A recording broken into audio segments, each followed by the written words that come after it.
I stared at the name tag my stepmom Victoria had handed me with her trademark cruel smile.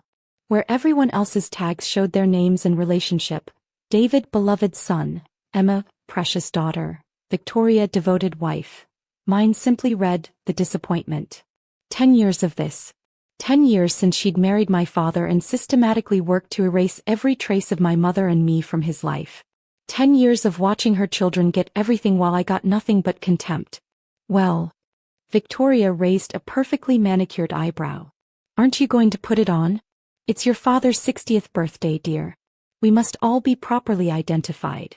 I could feel the eyes of other guests on me, relatives, family, friends, business associates, all waiting to see how I'd react.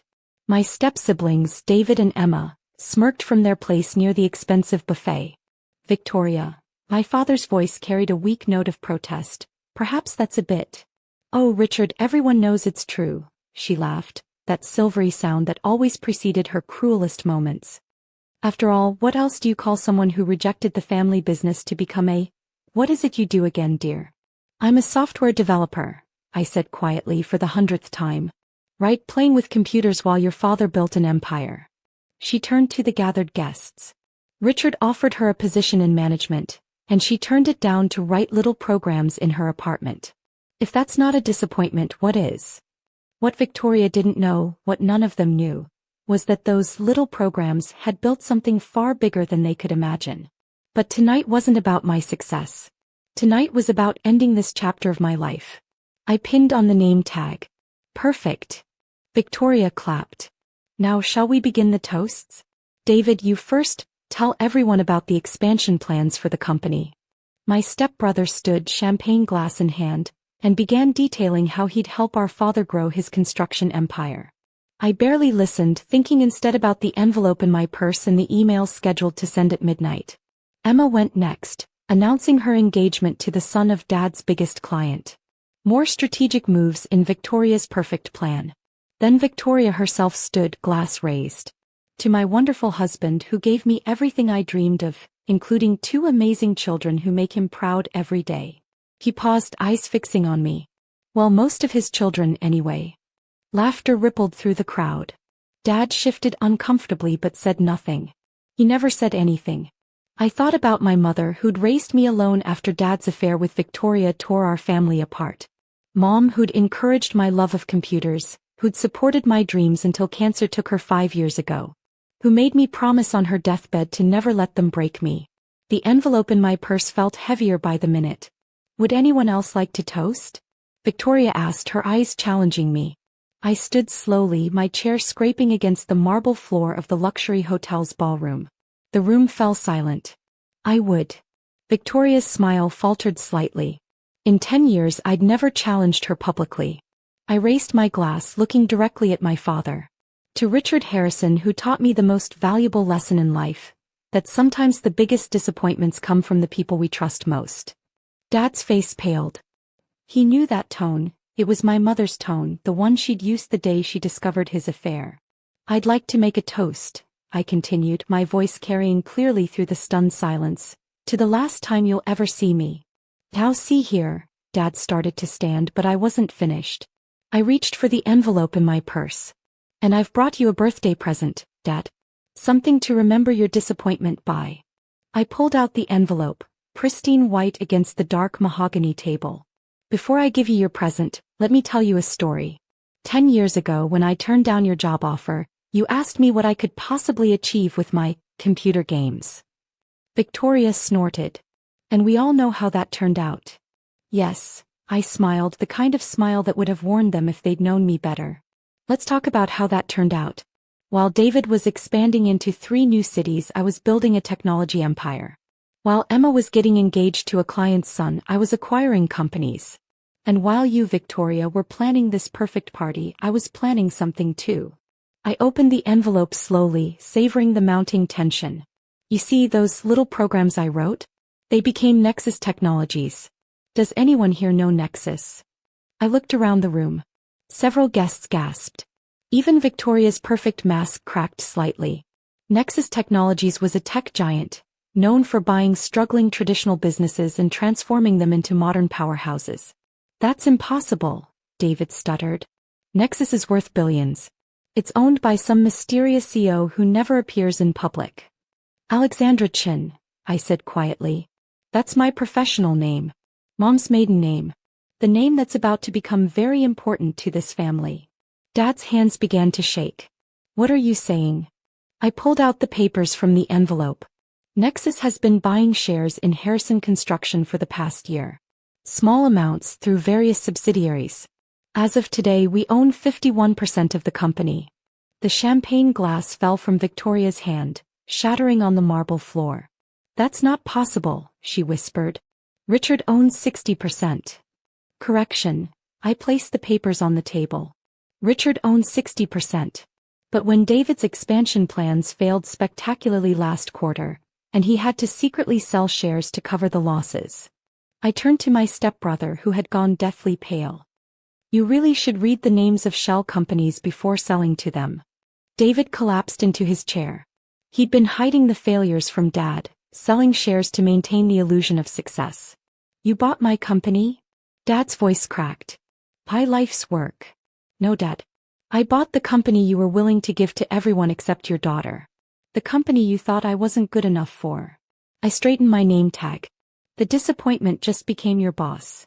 Emma let out a small sob. Her fiancé reading the room was already edging toward the door. You can't do this, Victoria hissed. We're family. Family. I laughed.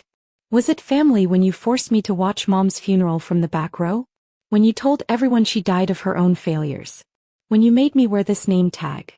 I pulled out my phone checking the time. In exactly 1 hour the press release goes public. Nexus Technologies' acquisition of Harrison Construction will be business news tomorrow. Along with some interesting audits of David's creative accounting. Please, David whimpered. That could mean jail time. Should have thought of that before falsifying reports to your shareholders. I turned back to Dad. Don't worry, I'm not completely heartless. You can keep your job as a regional manager. David's fired, of course. Can't have criminals in management. Victoria found her voice again. Richard, do something. But Dad just sat there staring at the papers, seeing his empire slipping through his fingers. You know what's ironic? I continued, still standing at the head of the table where silence had fallen like a heavy curtain. If any of you had bothered to Google me even once in the past 10 years, you'd have seen my name in Forbes. 30 under 30. Most influential women in tech, but you were all too busy planning parties and covering up failures to notice. I turned to the gathered guests, many of whom were already reaching for their phones, no doubt looking up Nexus Technologies and Alexandra Chin. Oh, and Emma? I smiled at my stepsister. You might want to hold off on that engagement announcement. Your fiancé just slipped out the door, probably to call his father. You see, Nexus acquired their company last month. We own their construction contracts too. Emma burst into tears, mascara running down her perfectly contoured cheeks. As for your perfect family image, Victoria, I pulled out one final document. The audit revealed some interesting transfers from the company accounts. Personal shopping, spa days, private jets, all charged to Harrison Construction. That's embezzlement. The police have already been notified. Victoria's face, stretched tight from too many facelifts, finally crumpled. Richard, tell her she can't do this. Tell her about family loyalty. Dad looked up at last, and for the first time in 10 years I saw him really see me. Not the disappointment. Not the daughter who rejected his plans. But the woman who had surpassed them all. It's done, Victoria, he said quietly. She outplayed us all. I reached up and slowly removed my name tag. Consider this my resignation from the role of family disappointment. I have a new title now, your boss, your creditor, and the person who holds your fate in her hands. Walking to Victoria, I placed the name tag in front of her. Perhaps you should wear this. It suits you better now. Then I did something I'd waited 10 years to do. I turned to the portrait of my mother that Victoria had removed from the house, the one I'd secretly bought at auction and had delivered to this very room for this moment. Happy birthday, Dad. Mom would have loved to see this.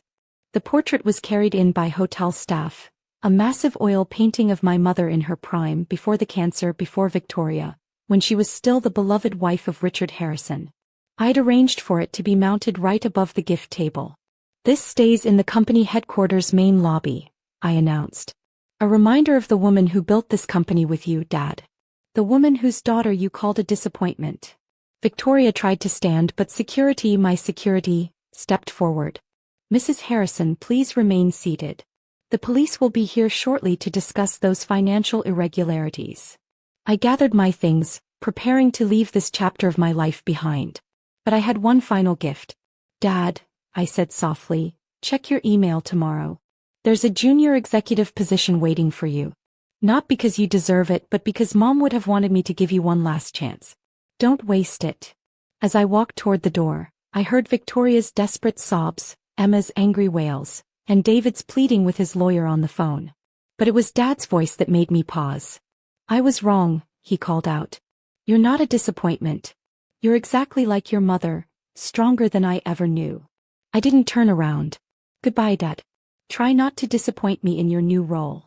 The next day, every business paper carried the story. Tech giant Nexus acquires Harrison Construction. CEO Alexandra Chen reveals identity in dramatic family showdown. Victoria was arrested for embezzlement. David faced charges for financial fraud. Emma's engagement ended very publicly. Dad? He showed up to his new job on time, wearing a name tag that read Richard Jr. Executive. Sometimes the biggest disappointments become the sweetest victories. And sometimes the best revenge isn't just success. It's making them watch as you succeed beyond their wildest fears. As for me, I kept the disappointment name tag. It sits framed in my office under Mom's portrait, reminding me and everyone who enters that labels only have the power we give them. And some disappointments end up running the whole damn